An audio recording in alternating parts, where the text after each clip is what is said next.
Троечки, привет. Сегодня у нас между вами пауза или точка. И прежде чем начать, сразу скажу. а, Здесь сигнификация. Не нужно выбирать камешек, не нужно выбирать вариант. Если сигнификация о тебе, а сигнификация у нас, что сейчас между вами, да, почему общаться перестали, значит расклад твой. Сигнификация не о тебе, хоть ты какой камешек выбирай, будет не о тебе. Итак, я думаю, что начнем наш расклад в проживании арканов. Ты уже пришла, надеюсь, поэтому давайте начнем.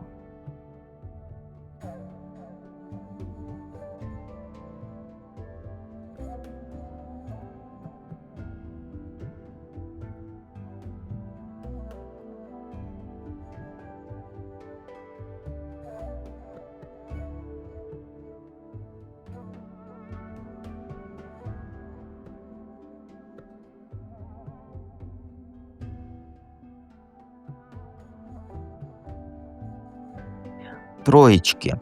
Что сейчас между вами, да, перестали общаться? Тут все понятно. Вот тут честно будет, да, но жестко. Между вами нет ни тепла, ни нормального контакта. Есть вот обрыв на фоне очень сильного старта. То есть, я объясню, вот смотри, ты изначально на него залипла, причем не по-детски залипла, вот прям, можно сказать, не любовь с первого взгляда, вот это, а вот потянула. Потянула. Разговоры, химия, искра, вот это вот ощущение, что он наконец-то живой мужик, да, а не овощ какой-то. И с ним было тебе интересно, он тебя зажег. И ты сама даже удивлялась, как быстро ты ему открылась, как никогда никому. Он, наверное, моя родственная душа, да, а то и вообще, не дай бог, близнецовый пламенец. И как раз вот на этом старте ты и получила по сердцу. Вы перестали общаться, потому что он рубанул вот как по больному, причем очень хладнокровно это сделал. И был момент, когда тебе уже вот явно было плохо. Ты это показала. Ну или словом, или слезами, и просто притихла. Ты ждала от него реакции. Ну, в голове у тебя, он, если мужик, он отреагирует, да, нормальная реакция, пойдет там поддержка, вопрос и так далее. А он вместо этого включил голову и отморозился. Типа у него там свои заморочки, так удобней, так правильно, и ему надо держать дистанцию, а то, вот это есть такое слово, сейчас скажу, а то я боюсь сделать тебе больно. И это не был импульсивный слив, нет, это был холодный, продуманный шаг. Сохранить себе комфорт и не тащить на себе твои чувства. Он увидел, что ты уже вляпалась в него, да, глубже, чем он планировал, и он решил срезать. Неаккуратно, не бережно, а вот, знаешь, по принципу надо отойти, пока не поздно, пока не рвануло. Поэтому у тебя и болит так сильно. У тебя внутри было ощущение, что все только начинается, а у него в этот момент уже щелкнул тумблер на вот это вот стоп. Сейчас между вами пустота с осадком. Ты до сих пор иногда вот вспоминаешь, как все красиво начиналось. И не можешь это вот состыковать с тем, что, ну, как он себя повел. Тебя бесит, что человек, который так сильно тебя зацепил, просто вот к твоим чувствам отнесся как к побочному эффекту. И сейчас он живет по своим правилам, все у него разложено по полочкам, а ты осталась разбираться с этим вот разрывом, да, чуть матом не сказал. Поэтому общения нет. Он закрыл тему в своей голове, как вот дело, которое не хочет дальше трогать. Понимаешь? Тут даже трактовать, наверное, не нужно было, ты и сама все видишь. Пауза или точка? Ну, знаешь, вот как пара вы не в подвешенном состоянии, это именно точка. Не потому, что там вселенная злая, жизнь такая, а потому что вы очень разные по подходу к близости, понимаешь? Вот я объясню, вот смотри, ты как в отношения заходишь? Сердцем. Вот как объяснить? Давай я тебе картинку в своей голове скажу. Ты берешь свое сердце, держишь на вытянутой руке и заходишь в отношения. То есть в отношения заходит сначала сердце, да, а потом вся ты. И когда вот человек тебе, как сказать, вот заходит, да, ну, нравится и так далее, то ты в него вкладываешься. Время, эмоции, внимание. Для тебя это не игрушка, и ты ждешь от мужика такого же человеческого участия, чтобы он рядом был, да, когда плохо, не шарахался от сложных вот этих тем, а у него-то другой стиль. Он живет, ну, не по твоим правилам, а по своим внутренним, где чувства идут после его установок. То есть он, он вот смотри, ты сердцем заходишь в отношения, а он с мозгами и с писюлькой. Понимаешь? У него в голове картинка, вот каким должен быть мужчина, как он себя ведет, что ему нельзя показывать, да, сердце нельзя показывать у него в голове. Это установка. Он, знаешь, он больше про контроль, чем про искренность. Поэтому он и не вернется в нормальном формате. Ему проще держать лицо, чем признать, что он с тобой накосячил. И даже если он всплывет, как какашка когда-нибудь, да, это не будет честный возврат. Это будет, знаешь, такой заход проверить, как там ты. Понимаешь? Для реального продолжения ему пришлось бы сломать свои убеждения, а он к этому-то не готов. И история с ним тебе дана как пример, как не должно быть. Чтобы ты вот разницу увидела между умный, логичный, все по полочкам, и вот этот вот другой мужик, живой, эмоциональный и доступный. Искренне, ну, как сказать, эмоционально доступный. Понимаешь? А у тебя в голове умный, эмоциональный, логичный — это в одном можно сложить. Нет, у мужиков так не работает. Он или романтичный, или этот умный, логичный. Понимаешь, тут разные мужики. И это тебе был урок. Тут реально не пауза. Но нету тут варианта типа переждем, потом само как-то наладится. Но он не тот человек, кто там, если один раз решил отойти, он уже не вернется так, как тебе надо. Он может вернуться как знакомый, как переписка ни о чем, но не как вот этот вот партнер, понимаешь? Да и тебе это самой глубоко внутри понятно. Я даже мог не трактовать.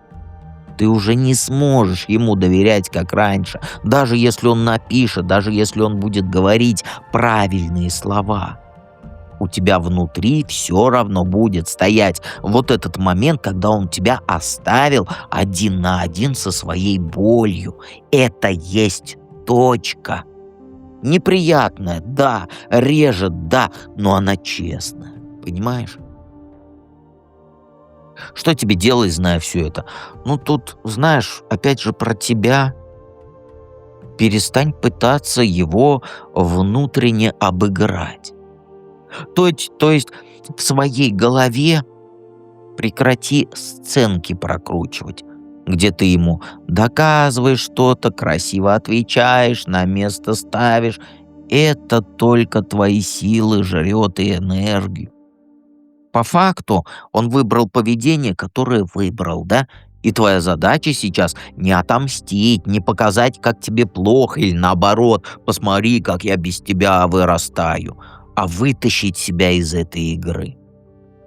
Нужно признать, что это была не история вот этой особенной связи, как с родственной душой или там с близнецовым пламенцом, да, а пример, как ты можешь игнорировать свою боль ради сильного притяжения. Ярко с ним было, да, он тебя будоражил, даже больше скажу. Но дальше яркости начался уже холодный расчет с его стороны.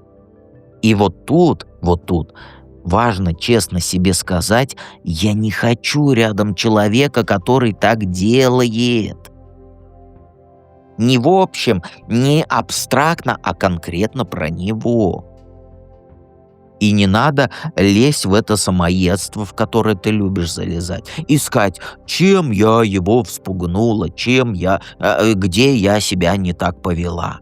Это ловушка. Если ты себя начнешь ковырять, тут была я слишком открытой, тут-то я доверилась, тут-то я дала лишнее. Так ты только задавишь свои живые реакции, а то и вообще свою самооценку уничтожишь. Лучше другую штуку сделай. Вот зафиксируй в себе, что ты себя вела искренне, ты молодец, не говори мне, что это не так. Ты реально была вовлечена, я по картам вижу. Ты не играла в игру или там не, как сказать, ты себя все отдала. Вот это зафиксируй. Ты вела себя правильно, я тебе говорю. Понимаешь? Это плюс, это не минус. Минус в том, что ты пропустила момент, когда стало больно, и не остановила себя. Вот с этим и работай. Если ты в проживании арканов в императрице, это прорабатывай. И вот в следующий раз, как только ты чувствуешь, что человек вот общается с позиции «я сверху», да? Что он не интересуется твоим состоянием, что тебе после с ним контакта тяжело и пусто, то не тяни. Сразу уйо. Понимаешь? Отодвигайся. Не устраивай вот этот разбор, который никому не нужен. Не вытягивай разговоры через силу, ничего не поменяется. Просто делаешь шаг назад. Тебе еще важно, знаешь, не закрываться от чувств вообще. Потому что есть у тебя такой риск уйти, типа, знаешь, вот такая вот формула есть женская. Мужикам верить нельзя, а все мужики козлы, буду держать дистанцию. В это нельзя. Это охренеть какая крайность. Здесь нужно не броню нарастить, нет, а фильтр настроить. Чувствуешь разницу? Потому что у тебя есть риск уйти вот в это, мужики все врунишки. Понимаешь? Нужно фильтр настроить. Ты, вот услышь меня, ты имеешь право хотеть тепла. Ты имеешь право хотеть на ручки. Ты не перегнула с доверием, нет. Перегнул он, когда не взял ответственность за то, что запустил всю эту историю и слился в самый сложный момент. Услышь меня. Твоя задача теперь выбирать тех, кто любит не только тогда, когда легко, весело и писюльки мы выгуливаем, но и когда ты уставшая, когда ты злая, когда ты растерянная, когда у тебя ПМС и прочие вот эти женские штуки. Понимаешь? И знаешь еще, вот тебе еще нужно заняться тем, где ты сама принимаешь решения и, как сказать, ни от кого больше ничего не зависит. Это деньги, твой быт, твое какое-нибудь дело, ну, то, что ты ведешь, да, не подстраиваешься. Это тебе ощущение вернет, что у тебя опора есть в себе, а не в том, что кто-то тебя когда-то зажег и бросил, понимаешь? Самое главное, всегда помни, я тебя не брошу, только меня бросают. Вон, 100 человек отписываются, 99 другие подписываются. Я тебя не брошу. Поэтому всегда помни, я у тебя рядом.